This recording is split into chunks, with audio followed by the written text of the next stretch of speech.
Hey guys, I'm just making this video really quick. This should be like a 5-minute video, I hope, about simply the if statements. I forgot to mention about like the else and elseif. If you don't know what that is already, I'm just gonna go straight into it.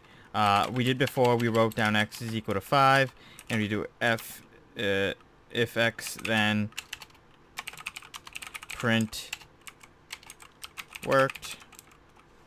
We know that worked, right?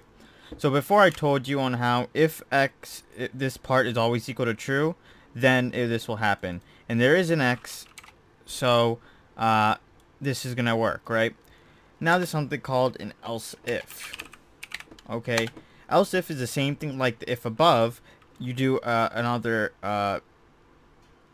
requirement type of thing. So if I said else if y, then basically what this does is it reads it from top to bottom. So if we're reading it from right here, we're saying if x, is there an x? There is.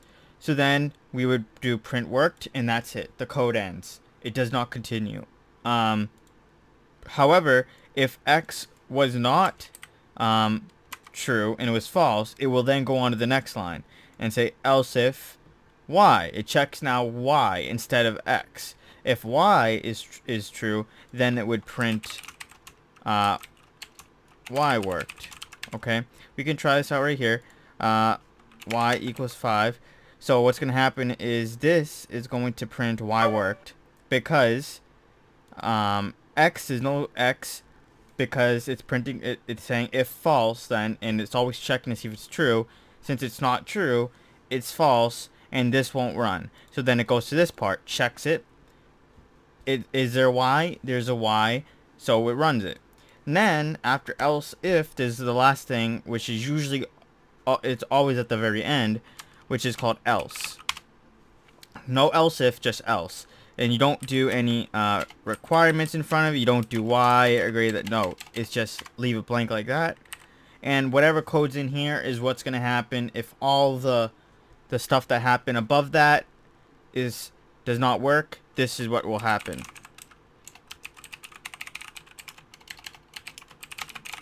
All right. So basically, what this says, if x, so if x has a value, then we print worked. It doesn't, so it goes to this one. Else if y, then print y worked. It does have a y, so it would print y worked. If I got rid of y now both of these would print false. So both of these would not work. Whenever you have an else here, this means that this is going to run when all the requirements above did not work.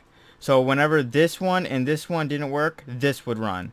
So if I press that, everything did not work. That's because they're both false. If one of these are true, then this will never run. Else is always there for like, it's kind of like a back door. If something does not work, we'll have this code run. It's you can set, this is good for setting values, default values, and everything. So yeah, that's all I wanted to say in this video, and I'll see you in my next video.